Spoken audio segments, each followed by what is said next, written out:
को cyber crime की team ने राजस्थान के पहाड़ी भरतपुर से गिरफ्तार करने में उन्हें सफलता हाथ लगी है। आरोपियों ने social media platform Facebook, Instagram, Google और विभिन्न साइटों पर मकान किराए पर देने का विज्ञापन डालते थे।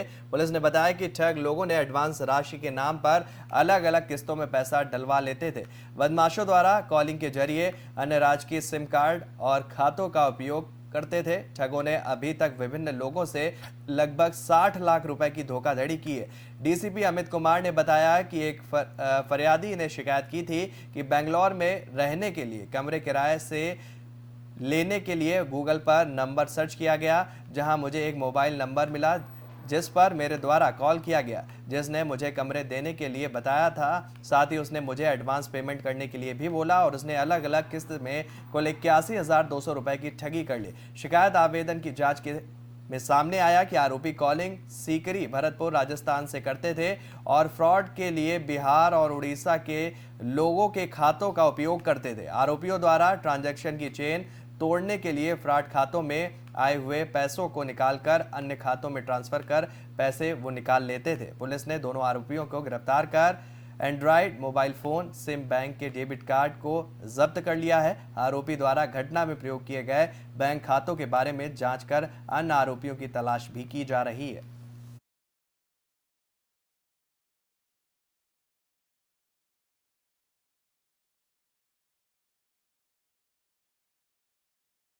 मंदसौर जिले के गांधी सागर में एशिया की सबसे बड़ी मानव निर्मित झील पर फ्लोटिंग फेस्टिवल का भव्य शुभारंभ हुआ। झील महोत्सव का शुभारंभ मुख्य अतिथि पर्यटन मंत्री उषा ठाकुर मध्य प्रदेश शासन द्वारा किया गया। अतिथि द्वारा सर्वप्रथम मां चंबल मैया की पूजा अर्चना कर महोत्सव का शुभारंभ किया गया।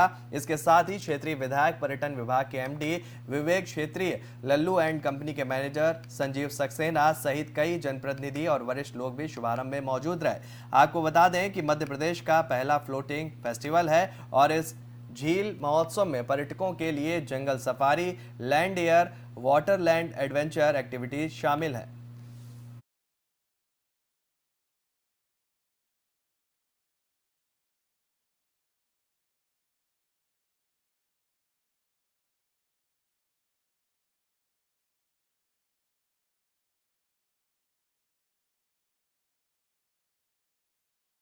भोपाल में नौकरी पेशा युवती से धर्म छिपाकर दोस्ती, फिर छेड़खानी और ब्लैकमेल करने का मामला सामने आया है। आरोपी की असलियत पता चलने पर युवती ने दोस्ती तोड़ दी।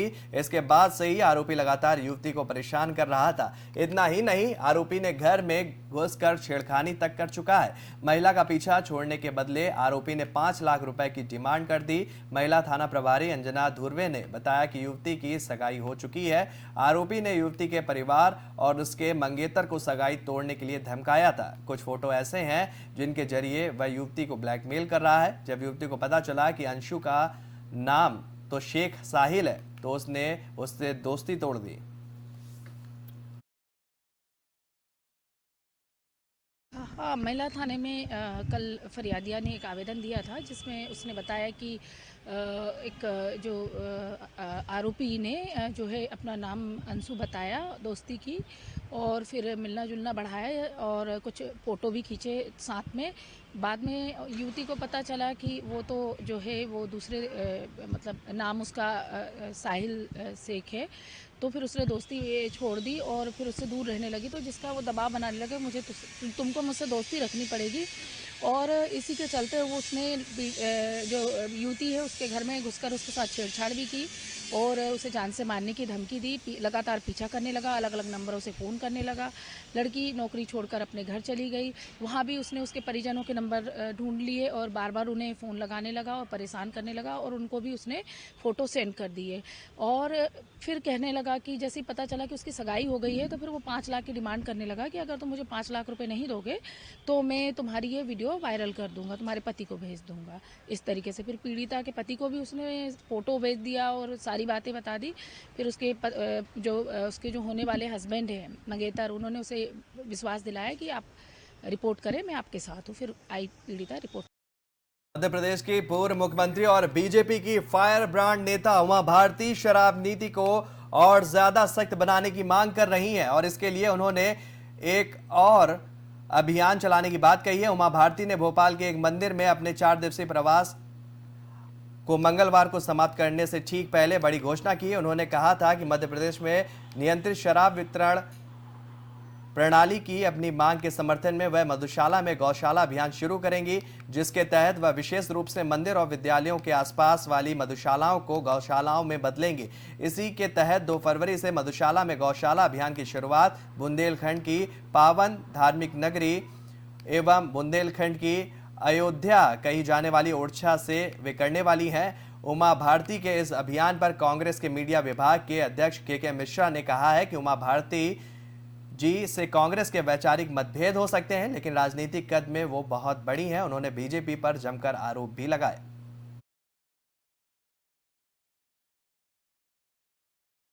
उमा भारती जी हमारी वैचारिक शत्रु हो सकती हैं, मगर इसमें कोई संदेह नहीं है कि मौजूदा राजनीतिक गलियारों में जितने भी नेता भटक रहे हैं भारतीय जनता पार्टी के, उनमें उमा भारती जी का कद बहुत ऊंचा है और भारतीय जनता पार्टी के नेता कुटिलता और पूर्व नियोजित षड्यंत्र के माध्यम से उमा जी के नेतृत्व की अनदेखी कर रहे हैं। जब वे जल संसाधन मंत्री थी और उन्होंने कहा था कि यदि गंगा शुद्ध नहीं हुई तो मैं जल समाधि लूंगी। कोरोना में लाखों लाशें गंगा में बहती पूरे देश ने पूरे विश्व ने देखी, उनकी अनदेखी की गई। शराबबंदी को लेकर उनका कोई निजी हित नहीं उमा भारती जी का। यदि वो आवाज जनता की उठा रही हैं तो सरकार को सम्मानजनक उनसे बात तो करना चाहिए। उमा भारती जी खुद मुख्यमंत्री जी से मिलने जा रही हैं, खुद बेचारी ट्वीट पर जानकारी देते कि मुख्यमंत्री जी से मैंने बातचीत की, मुख्यमंत्री जी उनसे बातचीत नहीं कर रहे हैं। हिंदुत्व धर्म के ठेकेदार, गौ माता के रक्षक भारतीय जनता पार्टी के नेता बनते हैं, चाहे वो मुख्यमंत्री जी हों, चाहे नरोत्तम मिश्रा जी हों, चाहे विश्वास सारंग जी हों, चाहे रामेश्वर शर्मा जी हों। कहाँ गए गौ भक्त? गौ घोटाला राजधानी भोपाल में हो गया, गाय गायब हो गई। भारतीय जनता पार्टी से जुड़े लोग गाय की चमड़ियाँ और उनकी अस्थियाँ बेच रहे हैं। एक भी व्यक्ति, सरकार से जुड़ा हुआ व्यक्ति कोई नहीं बोल रहा यही इनका हिंदू राष्ट्र है, यही इनका राष्ट्रवाद है, यही गौ माता की रक्षा होगी। तो उमा भारती जी जिन मुद्दों पर चर्चा कर रही हैं, हो सकता है कि हम राजनीतिक आधार पर उनका समर्थन करें तो उनके लिए वो माइनस होगा, मगर एक प्रदेश के नागरिक के नाते मैं जरूर कहना चाहूँगा कि किसी भी मुद्दे पर उनका व्यक्तिगत स्वार्थ नहीं है।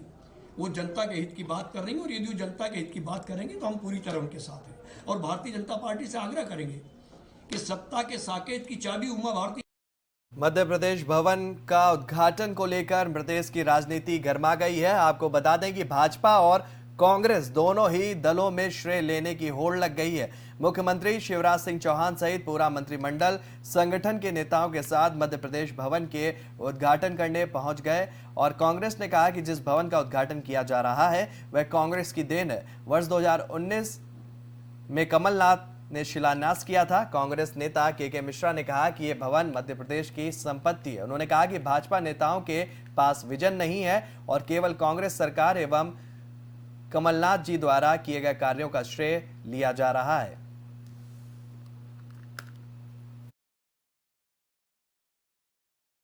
उनका आज इनॉग्रेशन करने जा रही बीजेपी की सरकार, पूरा मंत्रिमंडल आज वहां रहेगा। कांग्रेस ही दावा कर रही है कि ये तो कमलनाथ जी की सरकार का मामला है। देखिए, दावा नहीं, कमलनाथ जी ने भी प्रदेश के हित में निर्णय लिया था। मुख्यमंत्री जी भी यदि उद्घाटन कर रहे हैं तो प्रदेश के हित की बात कर रहे हैं, हमें उससे कोई गुरेज नहीं है। मगर इतना जरूर है कि जिस तरह आज मध्य प्रदेश भवन की नई इमारत का आज उद्घाटन हो रहा है और उसका प्रचार जिस ढंग से किया जा रहा है, उसमें तो ऐसा बताया जा रहा है कि भारतीय जनता पार्टी के दफ्तर के पहले मध्य प्रदेश का नया भवन शिवराज सिंह जी ने ही बनाया है। रेत सीमेंट भोपाल से ही गई होगी, नर्मदा से। इतना तो कम से कम कहिए कि कमलनाथ जी की सरकार के दौरान 12 जनवरी 2019 को कमलनाथ जी ने उस भवन का शिलान्यास किया था। वो प्रदेश की प्रॉपर्टी है, तो भारतीय जनता पार्टी की प्रॉपर्टी नहीं है। मगर भारतीय जनता पार्टी किस स्तर तक ओछी हरकतें करती हैं, ये उस बात। फिलहाल इस बुलेटिन में मेरे साथ इतना ही। देश और दुनिया से जुड़ी हुई तमाम खबरों के लिए आप बने रहिए FM न्यूज के साथ। नमस्कार।